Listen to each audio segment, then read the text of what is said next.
इनमें से एक एग्ज़ाम तुम्हें 2 साल से ज़्यादा बेरोज़गार रख सकता है और एक एग्ज़ाम तुम्हें 1 साल के अंदर एक अच्छी गवर्नमेंट जॉब दिला सकता है।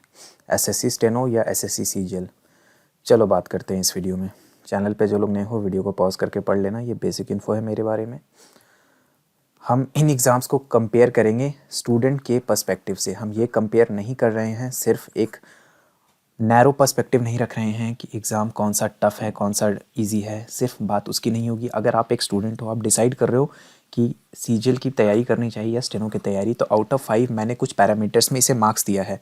हाई मार्क्स का मतलब है कि एज अ स्टूडेंट ये आपके लिए ज़्यादा बेटर है, और लो मार्क्स का मतलब है कि ये आपके लिए उतना बेटर नहीं है। तो अगर 5 आउट ऑफ 5 है तो एज अ स्टूडेंट वो उस पैरामीटर में बेस्ट एग्ज़ाम है आपके लिए, और अगर वो 1 पे जा रहा है तो उस पैरामीटर के हिसाब से वो एग्ज़ाम सबसे ख़राब रहेगा as a student point of view. फिर उसके बाद हम लास्ट में ओवरऑल रैंकिंग भी करेंगे।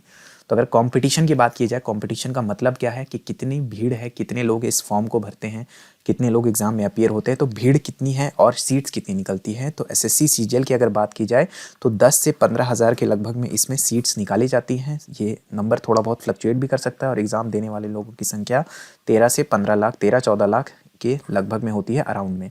तो आप समझ सकते हो इतनी बड़ी भीड़ है। भले वैकेंसी आपको ज़्यादा लगे, लेकिन ये जो क्राउड है ये क्राउड भी बहुत बड़ा है, और जैसे जैसे एआई का इम्पैक्ट मार्केट में ज़्यादा आएगा ये क्राउड और भी ज़्यादा बढ़ता चला जाएगा। क्योंकि एसएससी सीजीएल में कोई बहुत बड़ा एंट्री बैरियर नहीं है। इस चीज़ को आप समझो कि एसएससी सीजीएल की तैयारी करने के लिए एज सच कुछ ऐसा नहीं लगता जो कि आप इजीली नहीं सीख सकते। थोड़ा मेहनत करो, अगर 6 महीने, साल भर, 1.5 साल मेहनत करो, तो आप ऐसा कुछ भी नहीं है सीजीएल में जो आप उसको अचीव नहीं कर सकते हो। थोड़ा हार्डवर्क लगेगा, लेकिन एंट्री बैरियर बड़ा नहीं है। लेकिन स्टेनो में एंट्री बैरियर है, क्योंकि आपको सीखना पड़ता है स्टेनो, यानी कि आपको शॉर्ट हैंड आनी पड़ती है, और शॉर्ट हैंड सीखना अपने आप में एक चैलेंजिंग चीज़ है।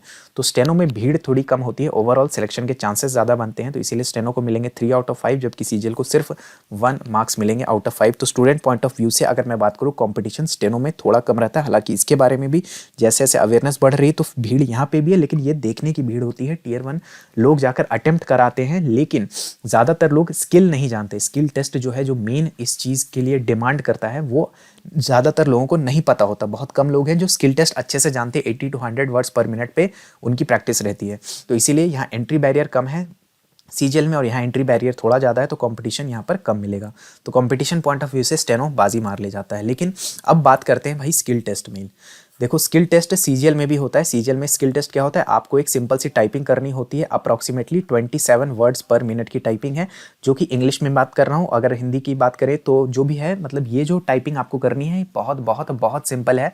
आप इजीली सीख सकते हो, सीखने की भी कोई ज़रूरत नहीं है। अगर बेसिक टाइपिंग आप कर रहे हो, चैटिंग कर रहे हो, तो इतनी टाइपिंग आराम से करके निकाल जाओगे, कोई बहुत बड़ी बात नहीं है। लेकिन स्टेनो में आपको टाइपिंग तो करनी ही होती है, उसके साथ में आपको डिक्टेशन लेना होता है 80 वर्ड्स पर मिनट पे और 100 वर्ड्स पर मिनट में, जो कि बहुत बहुत बहुत चैलेंजिंग चीज़ है। ये आसान काम नहीं है, इतना आप समझ लो। इसको सीखना बहुत मुश्किल है, सीखने में समय लगता है, फिर उसकी प्रैक्टिस करके ये स्पीड लाने में बहुत समय लग जाता है। तो स्टेनो में शॉर्ट हैंड सीखना बहुत मुश्किल है, और बहुत मुश्किल इतना इन सेंस में है कि जो लोग हैं वो गड़बड़ इस बात के करते हैं कि चले जाते हैं वो ऑनलाइन सीखने के लिए, कि हमें ऑनलाइन कोई माध्यम मिल जाए, कोई शिक्षक मिल जाए, कोई टीचर मिल जाए। ऑनलाइन बहुत ज़्यादा स्कैर्सिटी है, और सबसे बड़ी बात है ये स्किल ऐसा है, इसके अंदर देखो एक एक जो स्ट्रोक आप लगा रहे हो, लाइट है कि डार्क है, इसकी भी इंपॉर्टेंस रहती है।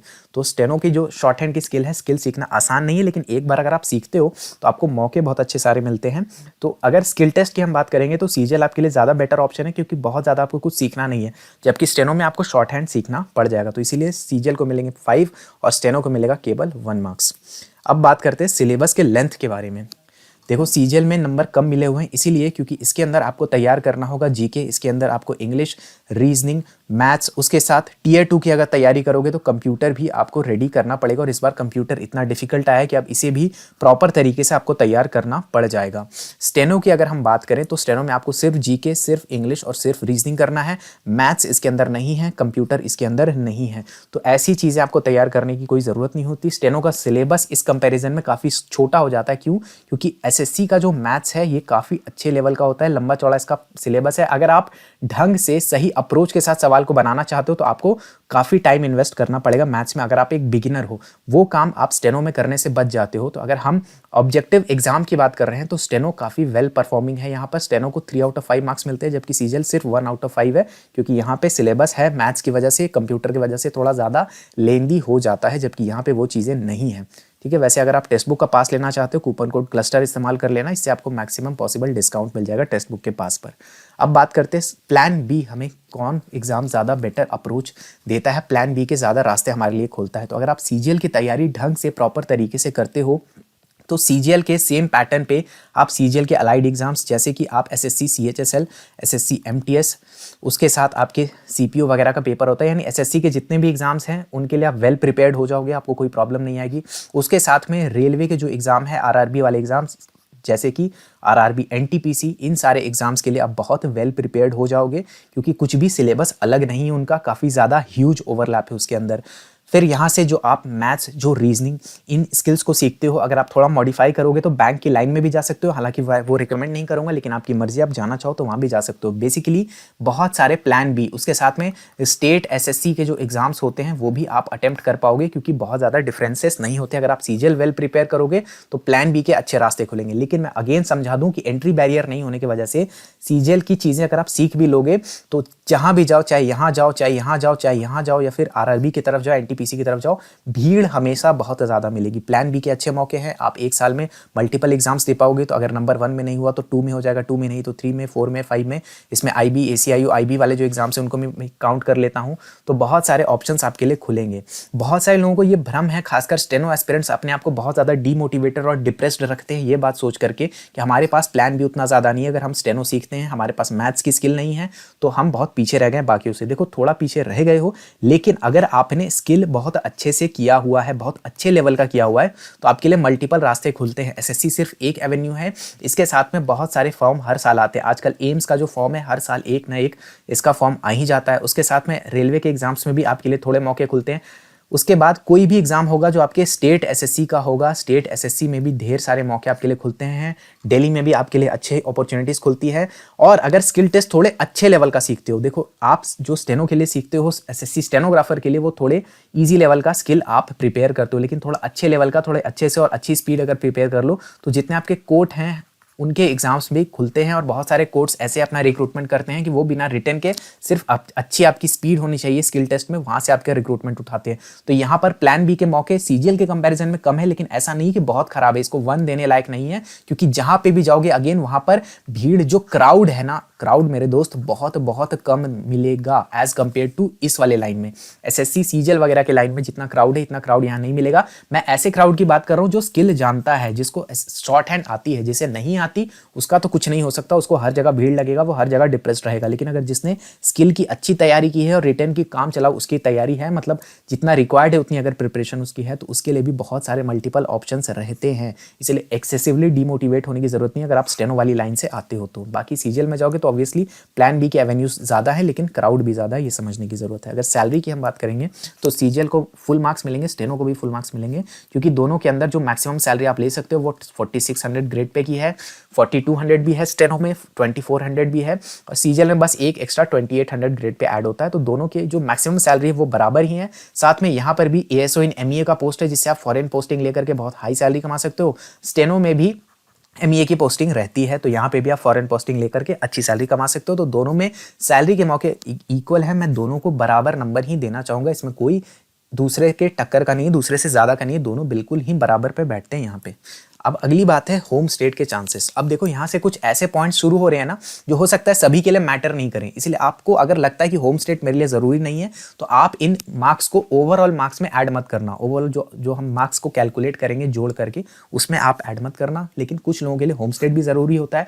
तो सीजीएल में देखो ऐसे पोस्ट एग्जिस्ट करते हैं जिसके अंदर आपको होम स्टेट तो क्या, आपको होम डिस्ट्रिक्ट मिल जाएगी मेरे दोस्त, ठीक है। आप अपने डिस्ट्रिक्ट में भी काम कर सकते हो, ऐसे पोस्ट यहाँ पर सीजीएल के अंदर एग्जिस्ट करते हैं।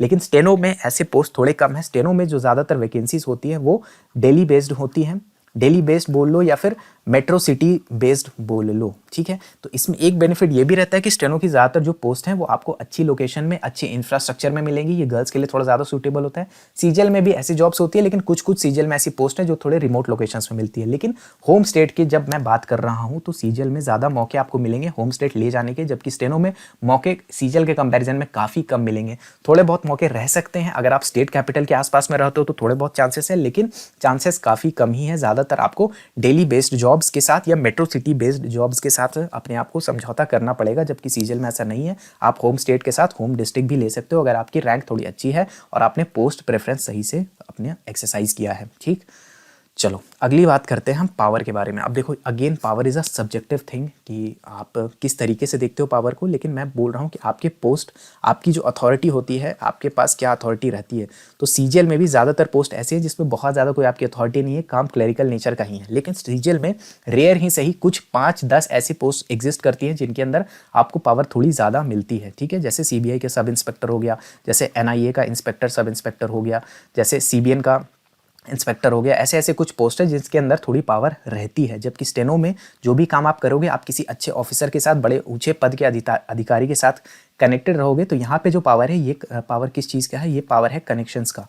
यानी आप लोगों को जान रहे होगे, अगर आपको कुछ अपना काम करवाना है तो उन कनेक्शंस के थ्रू करवा सकते हो, लेकिन आप खुद बहुत ज़्यादा पावर एक्सरसाइज नहीं कर रहे होगे। जबकि सीजीएल में कुछ ऐसी पोस्ट है जिसके अंदर खुद आपके पास कुछ अथॉरिटी होगी कुछ करने के लिए। ठीक है, अब अगेन ये सब्जेक्टिव चीज़ है, हो सकता है आपको पावर से कोई मतलब नहीं है, आपको सिर्फ चाहिए कि मेरे पैसे मिलने चाहिए, अकाउंट में आ जाने चाहिए, बाकी पावर गया तेल लेने। तो फिर इस पॉइंट को भी आप इग्नोर कर सकते हो, ये मैं आपके ऊपर छोड़ता हूँ। लेकिन इन जनरल सीजीएल, और देखो ये दोनों मैं रिलेटिव बात कर रहा हूँ, यहाँ पे कुछ ज्ञानी लोग आकर ज्ञान देंगे कि सीजीएल में भी पावर नहीं है, असली पावर तो नेता के पास है, मंत्री के पास है, कोई बोलेगा असली पावर अंबानी अडानी के पास है। मैं उस कॉन्टेक्स्ट में बात नहीं कर रहा हूं, मैं सिर्फ इन दोनों को रिलेटिवली कंपेयर कर रहा हूं कि इन दोनों में पावर किसके पास है, किस लेवल की है। ठीक है, इस चीज को आपको समझने की जरूरत है। अगली हम बात करते हैं वैरायटी ऑफ वर्क। अब अगेन कुछ लोग ऐसे हो सकते हैं जिनको वैरायटी से कोई लेना देना नहीं, उनको है कि मैं 9 बजे ऑफिस जाऊँ, 5:30 में अपने ऑफिस से निकल जाऊँ, मेरे पैसे आ जाए, वैरायटी गया तेल लेने, मुझे उससे कोई मतलब नहीं है। तो आप भी इस चीज़ को ऐड मत करो अपने टोटल में, लेकिन कुछ लोगों को मतलब होता है, वो इसको लेकर के सीरियस रहते हैं। तो अगर सीजीएल में बात करूंगा, अगेन रिलेटिव है ये चीज़ें। सीजीएल में कुछ ऐसी पोस्ट हैं जिनके अंदर बहुत मोनोटोनस काम है, बहुत ज़्यादा उसके अंदर वैरायटी नहीं है। लेकिन कुछ जॉब्स ऐसी है जिसके अंदर बहुत ज़्यादा वैरायटी है, बहुत ज़्यादा एडवेंचर है। कभी आप फील्ड पे रहोगे, कभी आप रहोगे अपने ऑफिस पर, कभी आप कंप्यूटर्स के थ्रू काम को कर रहे होगे, कभी आप यहाँ से फायर आर्म्स के साथ डील कर रहे होगे। तो बहुत सारी चीज़ें, कभी स्मगलिंग रोक रहे होगे। तो ऐसे ऐसे काम भी यहाँ पर एग्जिस्ट करते हैं जिसके अंदर काफ़ी वैरायटी, काफ़ी थ्रिल है। अगेन मैं दोनों को कंपैरेटिवली बोल रहा हूँ। वैसे लोग बोलेंगे कि नहीं, असली जो वैरायटी है वो तो यूपीएससी के अंदर है, कुछ बोलेंगे कि असली वैरायटी कॉर्पोरेट जॉब में है, कुछ लोग बोलेंगे असली वैरायटी एंटरप्रेन्योरशिप में है। मैं उधर बात नहीं कर रहा हूँ, मैं इन दोनों को कंपेयर कर रहा हूँ। इन दोनों में स्टेनो में वैरायटी थोड़ी कम है, क्योंकि मोर और लेस जो आपका काम है, जो एक स्टेनोग्राफर का, एक पर्सनल असिस्टेंट का जो काम होता है, आप उसी के ऊपर सीमित रहोगे। बहुत ज़्यादा इसके अंदर वैरायटी नहीं है। अब इसके अपने प्रोज और कॉन्स भी हैं। अगर वैरायटी नहीं है तो आप एक काम में बहुत ज़्यादा अगर महारत हासिल कर लेते हो तो फिर अपने हॉबीज़ वगैरह में अच्छा खासा टाइम इन्वेस्ट कर सकते हो। तो ये मैं आपके ऊपर छोड़ता हूँ कि आप इस मार्किंग को कैसे लेते हो या नहीं लेते हो। अगर ओवरऑल हम बात करेंगे तो आउट ऑफ 40, यानी हमने 8 पैरामीटर्स पे कंपैरिजन किया है, सीजीएल ज़्यादा बेटर आपको देखने में लग रहा होगा प्राइमा फेसिया। जब स्टार्टिंग में देखोगे तो CGL is a better option as compare to steno. लेकिन मैंने आपको क्या बोला कि यहाँ पर कुछ ऐसे पॉइंट्स हैं जो हो सकता है आपके लिए मैटर नहीं करते हैं। तो इसको भी आपको समझने की ज़रूरत है कि क्या आपको वैरायटी से लेना देना है। अगर आपको वैरायटी से लेना देना नहीं है तो ये वाला जो स्कोर है इसको आप वहाँ से माइनस कर दो। यानी कि अगर हम यहाँ पर माइनस करेंगे तो सीजीएल में से 5 नंबर और स्टेनो में से 1 नंबर माइनस हो जाएगा। तो उसके बाद आप देखो, इसी तरीके से हो सकता है कि किसी को वैरायटी के साथ साथ होम स्टेट से भी लेना देना नहीं है, तो इस मार्क्स को भी माइनस कर दो और उस हिसाब से, अपने हिसाब से आपको डिसीजन लेना है। हो सकता है कि कोई भी चीज़ आपको मैटर नहीं कर सकती। हो सकता है आपका जो सिचुएशन है, अभी जिस तरह के सिचुएशन में आप फंसे हुए हो सकता है मैटर ये करता है कि आपको मैथ्स से समस्या है। मैथ्स का जो इतना बड़ा सिलेबस है सीजीएल में, आप उसके बिना, आप उसके साथ नहीं रह पा रहे हो, उसके साथ एडजस्ट नहीं कर पा रहे हो, आपको दिक्कत आ रही है, आप मैथ्स बैकग्राउंड से नहीं हो, तो फिर दूसरी कोई चीज़ आपके लिए मैटर शायद नहीं करती होगी, सिर्फ यही मैटर करता है। तो इसी पैरामीटर के हिसाब से देखोगे तो steno is a better option. तो इसीलिए मैं ये बोल रहा हूँ कि ये वीडियो सिर्फ रेफरेंस पर्पस से है। आप अपने हिसाब से चीज़ों को देखो कि कौन सी चीज़ आपके लिए मैटर कर रही है, उसको ऐड करो, नहीं मैटर कर रही उसको हटा दो और उस हिसाब से डिसीजन लेना। जॉब कोई भी अच्छी नहीं है, मैंने जैसे बोला दोनों की इक्वल सैलरी है, ठीक ठाक रिस्पेक्ट है दोनों का, तो इसीलिए दोनों सेंट्रल गवर्नमेंट की ही जॉब है, ठीक है ना। तो अपने हिसाब से आपको डिसीजन लेने की जरूरत है। बाकी अगर सीजीएल या स्टेनो की तैयारी करो तो चैनल पे बहुत अच्छा गाइडेंस मिल जाएगा, और गाइडेंस के साथ साथ जीके जीनियस बैच के बारे में भी मैं आपको बता देता हूँ। Exam oriented coverage, history, polity, geography, economy, science और स्टैटिक जीके, जो कि अब नए वेंडर के हिसाब से चीज़ें अपडेट हो रही है। नए वेंडर और नए पैटर्न के हिसाब से कुछ चीज़ें हो गई हैं, कुछ चीज़ें आपके एग्जाम तक हो जाएंगी, चिंता करने की जरूरत नहीं है। अप्रॉक्सीमेटली 120 आवर्स का एग्जाम ओरिएंटेड कंटेंट है, पीडीएफ नोट्स आपको मिल जाएंगे। इंग्लिश मीडियम का ये बैच है, यानी चीज़ें इंग्लिश में लिखी होंगी, मैं बोल हिंदी में रहूँगा। तो प्योर इंग्लिश मीडियम या प्योर हिंदी मीडियम वाले इस बैच को कृपया बाय नहीं करेंगे। व्हाट्सएप नंबर यहाँ पे दिया हुआ है, इस पर आप व्हाट्सएप मैसेज करके इस बैच के बारे में ज़्यादा जानकारी ले सकते हो, या फिर पिन कमेंट में आपको एग्जाम क्लस्टर ऐप का लिंक मिल जाएगा, वहाँ से जाकर के इस बैच के डेमो वीडियोज़ भी आप देख पाओगे। कूपन कोड ऑफिसर का इस्तेमाल कर लेना, तो इसमें आपको डिस्काउंट भी मिल जाएगा।